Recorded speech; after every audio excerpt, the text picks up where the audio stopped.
जनशक्ति party Ramvilas में प्रश्न कभी कभी उठता है कि हम क्यों जुड़े आपके पार्टी से। हमारी पार्टी सन 2000 में बनी हुई है और मैं 1999 से दलित सेना में काम करने वाला सिपाही हूँ। कौशाम्बी जनपद में एक ब्लॉक अध्यक्ष के रूप में काम करता था। उस समय मेरी उम्र आधार कार्ड में तो 18 साल थी, मगर सच्चाई में 16 साल थी उसमें हूँ। उस समय से मैं स्वर्गीय रानी वाली पासवान जी के आशीर्वाद से काम कर रहा हूँ। आज हमें दुख होता है जो नेताओं पीडीए के हैं चिल्लाते हैं कि हम दलित के हितैषी हैं, संविधान के हितैषी हैं। मैं इनसे पूछता हूँ कि जब उत्तर प्रदेश में दलितों के साथ अत्याचार होता है और दलित के बहन बेटी के साथ बलात्कार होता है तो इनके पीडीए के नेता कहाँ रहते भैया? सबसे पहले अगर उनका आंसू पोंछने का कोई काम करता है तो लोक जनशक्ति पार्टी रामविलास के नेतृत्व में राजीव पासवान और जितने हमारे मंच आसीन मान नेता बैठे हैं इनका प्रतिनिधिमंडल जाता है, उस गरीब का आंसू पोंछता है। एक पीडीए के नेता कहते थे 2024 में कि आरक्षण खत्म होने वाला है, संविधान खत्म होने वाला है। मैं इनसे पूछना चाहता हूँ कि आपने जो गुमराह करके मेरे पापी समाज को और मेरे दलित समाज को आपने गुमराह करके 2024 में आपने कुछ सीटें हासिल कर लिया था। मैं आपको बता देना चाहता हूँ इस कार्यकर्ता बैठक में जब तक लोक जनशक्ति पार्टी है, रामविलास पासवान जी की पार्टी है और देश के हमारे नेता प्रणमानी मानी चिराग पासवान साहब जी केंद्रीय मंत्री भारत सरकार है, कोई धरती पे फायदा नहीं लड़ाई करा कि आरक्षण और संविधान को छोड़िए। तो इसलिए मैं कहना चाहता हूँ साथियों कि लोग कहते हैं अभी एक मीडिया साथी हमारे पूछे गोरखपुर में मैं कार्यक्रम करके आ रहा हूँ कि भैया आपकी पार्टी बिहार की है। मैंने उनको जवाब दिया कि भैया आप कह रहे बिहार के हैं। 2002 में यूपी में हमारी पार्टी राजा राम पांडे जी जो हमारे विधायक थे और विधायक जीतने के बाद सपा में गए थे, उनके पोते विकास पांडे जी मेरे साथ हैं। तो कहां से कह रहे हैं बिहार की पार्टी? धनंजय सिंह हमारे सेंबल से जीते थे जौनपुर के, मैं उस समय कौशाम्बी का जिला अध्यक्ष था।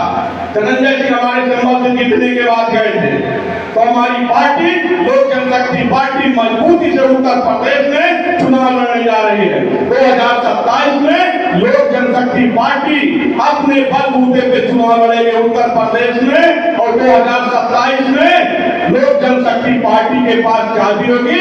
लोक जनशक्ति पार्टी जिसको चाहेगी उसको उत्तर प्रदेश का मुख्यमंत्री बनाएगी।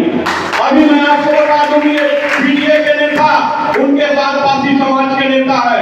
हमारे 30 अप्रैल को हमने कार्यक्रम किया था।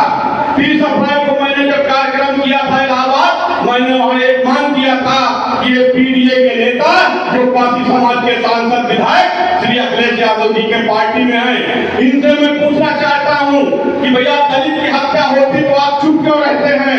जब पासी समाज की हत्या होती तो आप क्या बिल के अंदर रहते हैं कि उत्तर प्रदेश से बाहर चले जाते हैं? और जब वोट की बात आती है तब कहते हैं कि हम पासी समाज के हैं। पासी समाज इनको याद आता है कब? चुनाव के समय आ जाता है, उसके पहले इनको नहीं याद आता है। केवल इनको जब लोकसभा और विधानसभा का चुनाव आता है तभी पीडीए के बेईमान नेता इनको केवल पासी समाज और दलित की याद आती है। मैं इनसे पूछना चाहता हूँ कि बी.आर. अम्बेडकर साहब का जब देश की सबसे बड़ी पंचायत में उनके फोटो और तस्वीर नहीं लगी थी तब ये बेईमान नेता कहाँ थे? उनकी तस्वीर लगवाने का काम स्वर्गीय हमारे नेता और हम सबके नेता और दूसरे अम्बेडकर माननीय पासवान साहब ने लड़ाई लड़कर संसद भवन में तस्वीर लगवाने का काम किए थे। डाक टिकट जारी करने का काम हमारे नेताजी ने किया था। आज जो गरीबों को 5 किलो राशन मिल रहा है और हमारे नेता स्वर्गीय रामविलास पासवान जी की देन है। इसी सब कार्यों को लेकर लोक जनशक्ति पार्टी रामविलास गांव की ओर चली है। हमारे नेता आज हमारे नेता पूरे देश में युवा जनों को धड़कन है और हमारे नेता लोक जनशक्ति पार्टी के साथ साथ बहुजन के नेता माननीय चिराग पासवान है।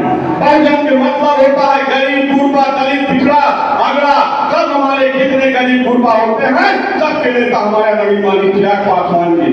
मैं आपको बता दूं अभी कौशाम्बी में पार्टियों के साथ बलात्कार हुआ, अत्याचार हुआ तो वहां का सांसद पार्टी होने के नाते नहीं गया। वहां पे सबसे पहले लोक जनशक्ति पार्टी रामविलास पासवान ने न्याय दिलाने का काम किया। आजमगढ़ में सनी चमार की हत्या हुई, सनी चमार की हत्या हो गई जौनपुर में। भाई जौनपुर में हुई जब उनकी हत्या तो वहाँ कोई दलित नेता नहीं दिखाई दिया। अगर वहाँ पहले गया तो सबसे पहले लोक जनशक्ति पार्टी राजीव पासवान का प्रतिनिधिमंडल गया था, वहाँ पे जाके न्याय दिलाने का काम किया। जौनपुर में, आजमगढ़ में आपने देखा कि एक दलित परिवार के साथ आग लगा दिया, अगर वहाँ किसी ने गया तो राजीव पासवान ने गया। अगर कौशाम्बी में 3 दलितों की हत्या हुई तो दूसरे दिन मेरे नेता और भारत सरकार के मंत्री माननीय चिराग पासवान जी को लेकर पहुंच जाता हूं दूसरे दिन। तो भैया मैं पूछना चाहता हूं पीडीए के नेता कहां हैं?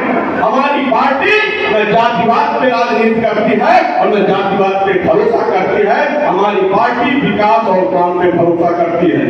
मैं इनसे पूछना चाहता हूं, जो आरक्षण और संविधान की बात करते हैं, एक गाँव बताते थे कि 8,000 रुपए खाते में जाएगा। केवल मेरे दलित समाज को इन्होंने गुमराह किया था सिर्फ पीडीए के नेता अखिलेश यादव जी ने। जब उन्होंने कहा 8,000 खाते में जाएगा तो मेरा दलित समाज समझा कि अगर हम 5 लोग परिवार में हैं तो 8 5 40,000 हो गया, 40,000 मिलेगा, मैं आराम से बैठ के हम लोग परिवार चलाएंगे। मैं उनसे पूछता हूँ किसके खाते में 8,000 रुपए गया? आरक्षण और संविधान की बात करते हैं, सबसे पहले जब SC/ST का पदोन्नति आरक्षण का मामला पड़ा था तो यही अखिलेश यादव पीडीए के नेता बेईमान के सांसद ने देश की सबसे बड़ी पंचायत में पदोन्नति आरक्षण का बिल फाड़ने का काम किया। ये बात करते हैं दलित संविधान और आरक्षण की। आज भी हमारे नेता गरीबों की लड़ाई लड़ते हैं, गरीबों के लिए लड़ाई लड़ते हैं। इसलिए मैं कहता हूं कि आइए आप लोग लोक जनशक्ति पार्टी के साथ मजबूती से खड़े रहिए। आने वाला 2027 लोक जनशक्ति पार्टी रामविलास का होगा, क्योंकि काफी देर से कार्यक्रम चल रहा है, मीडिया भी साथी आ गए हैं, क्योंकि हम गोरखपुर से कार्यक्रम में आने में मुझे अवलंब हुआ, इसलिए मैं ज्यादा कुछ नहीं कहूंगा। केवल एक कार्यकर्ता बैठक है और उत्तर प्रदेश के कार्यकारिणी की बैठक हमारा 7 अगस्त को नई दिल्ली में होने जा रहा है। इसलिए मैंने वहां पे कार्यक्रम रखा कि माननीय राष्ट्रीय अध्यक्ष जी और माननीय मंत्री जी से हमारा एक ब्लॉक अध्यक्ष और विधानसभा अध्यक्ष, जिला अध्यक्ष भाई खेल बात करे। इसलिए हमारा कार्यक्रम 7 अगस्त को दिल्ली में, तो इसलिए मैं इसी कड़ी में अपनी वाणी को विराम देता हूँ। एक बार आप लोग मेरे साथ